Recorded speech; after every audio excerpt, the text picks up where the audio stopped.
Hello and welcome to Untwisted Threads. Today, two yarns are going head to head to see which yarn beats the other in a couple of categories and our overall pick as the winner.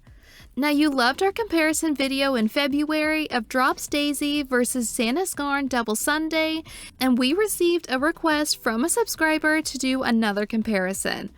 So for today, we are going to see if Drops Belle is a dupe or inexpensive version of Sandnes Garn Line. So why don't we figure that out together? Now, we've already done individual reviews of each of these yarns, and those are linked in the description if you're interested in checking them out. So today, we're going to be looking at a few comparisons of the two yarns, including color selection, availability, softness, traction, and cost, so that overall we can name one of these yarns the winner. On the left, we have Drops Belle. This 53% cotton, 33% viscose, 14% linen yarn features 20 colors. The colorway that we chose is 16 Mauve. This 50-gram skein with 120 meters or 131 yards works up as a DK to worsted weight yarn. The suggested gauge on a US 6 or 4 millimeter needles is 21 stitches and 28 rows per 4 inches or 10 centimeters.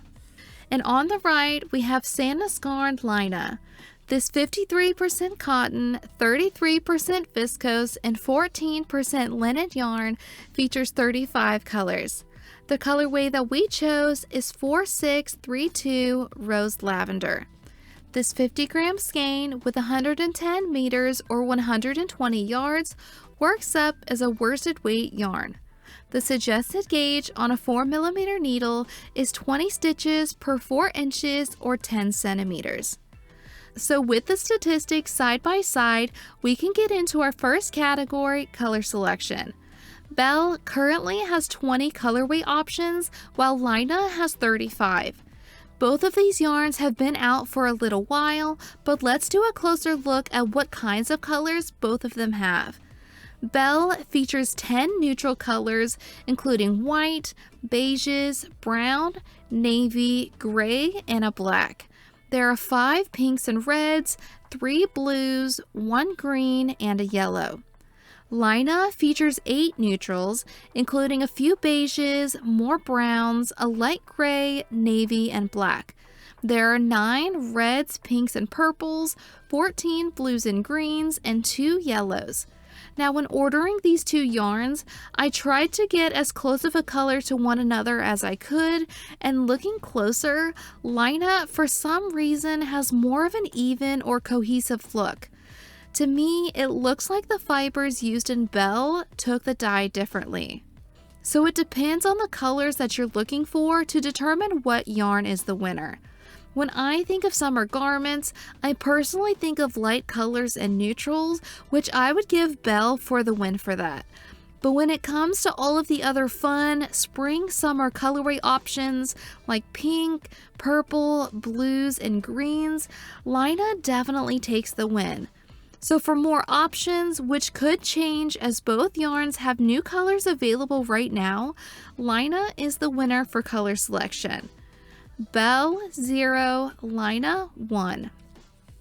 For availability, we give Belle a score of 2.5 out of 5.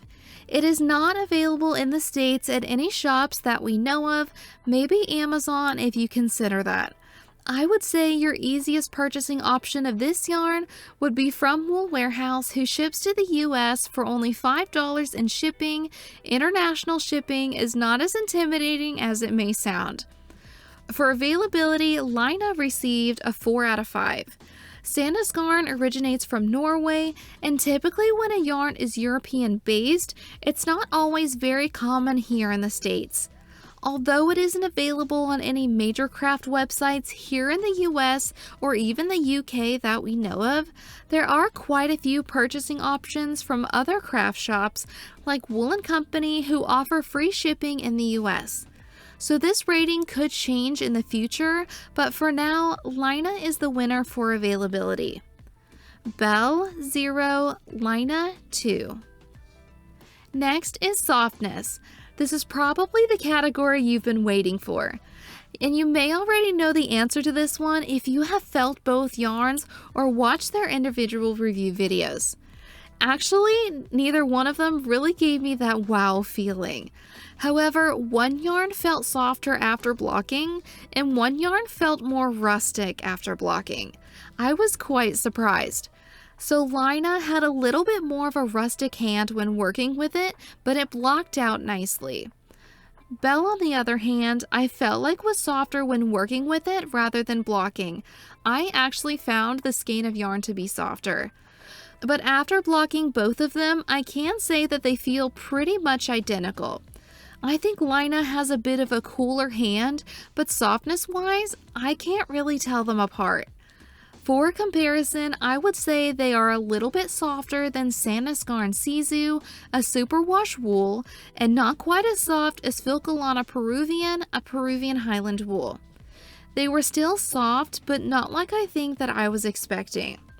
So honestly, it wasn't difficult for me to pick a winner because, well, I think they feel the same. So we're going to divide the points for this category and give half a point to each of them. Belle, half a point, Lina, 2.5. Next is traction. Belle received a 4 out of 5 for traction. Because the strands of fiber were so loosely spun together, I thought it would be a nightmare on my needles. But surprisingly, it only split a few times when working with it. But this yarn just felt so much thicker than the DK to worsted weight that it is, and the way that my hands seemed to work a little slower with it. It was on the drier side, so it didn't glide like a superwash yarn would, but I of course didn't expect it to. It probably had the same amount of grip on my needles as a coarser or more rustic wool like a Peruvian Highland wool or even a Norwegian wool. Lina also received a traction score of 4 out of 5. This 4-ply yarn is constructed into a loose chain net and only split on me 3 times while knitting. It felt just like how I thought it would, with a medium amount of grip. Honestly, it was my sensitive skin that was slowing me down with this one. So these scores were the same. However, even though it was a little more dry working with it, I preferred working with Lina because the yarns were spun a little tighter and was just a little bit easier to work with.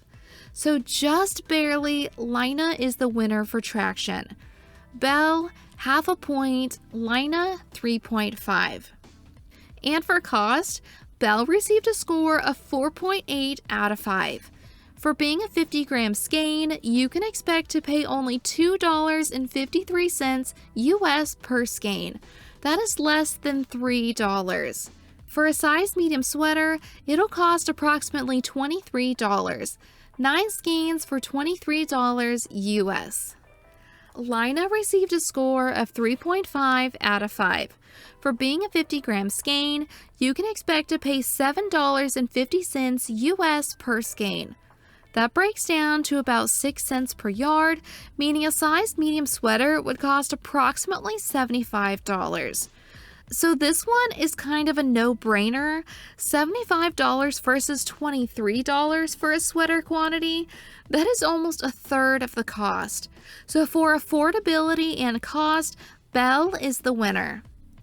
So looking back on everything we've gone through and compared, Belle has a good softness and is more budget friendly. Lina is more widely available, has a better color selection, and is easier to work with in my opinion.